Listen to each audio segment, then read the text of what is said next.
Kandivali police स्टेशनच्या हद्दीमध्ये दिनांक 21/4/2026 रोजी साधारण 21:40 एक आपल्याकडे CSM इन्फोसिस्टीम लिमिटेड कंपनी आहे जी ATM मध्ये कॅश भरण्याचे काम करत असते।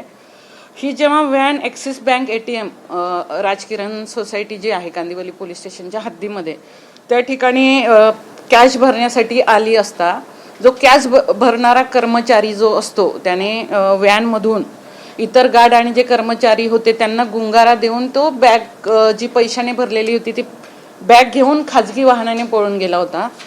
ज्यावेळेस कांदिवली पोलीस स्टेशनला ही माहिती मिळाली तात्काळ आपण या ठिकाणी 511/2026 BNS कलम 306 अंतर्गत गुन्हा दाखल केला। तो जो कर्मचारी होता जो पैसे भरण्यासाठी आला होता त्याच्या सगळ्या डिटेल्स काढल्या आपण तात्काळ 4 पथकं आपण तयार केली होती। त्याची CCTVची पाहणी केली त्यानंतर आपल्याला कळलं की एक लाल कलरची गाडी आहे ज्याच्यात तो आरोपी पळून जाताना दिसतो आहे। आपण त्याचा पाठलाग केला। पाठलाग करत असताना आपले जे ATCचे अधिकारी आहे श्रीकांत मगर आणि त्यांची टीम त्यांना ती मुंबई गोवा महामार्गावर जाताना ती गाडी दिसली।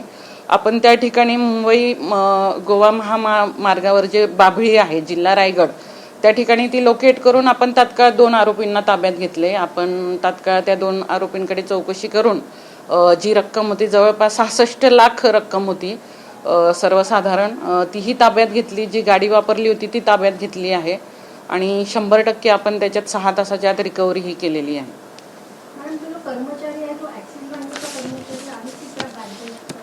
CSM इन्फोसिस्टीम कंपनी जी आहे जी बँक ATM ला भरते त्याचा तो कर्मचारी होता। आरोपीचा आता आपण पूर्व अभिलेख चेक करतो आहोत।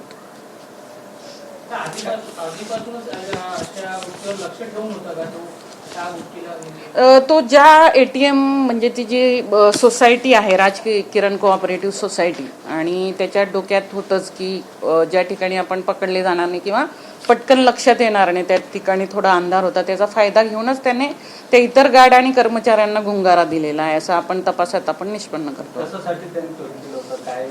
चोरी जी केली आहे आता 306 ऑलरेडी आपण अप्लाय केलेला आहे। आरोपींची PCR घेऊन पुढचा आपण तपास करतो आहोत। अजून आरोपी आहे का याच्यामध्ये त्यांची PC घेतो आहोत आपण आता त्या पुढच्या तपासात आपण निष्पन्न करूयात।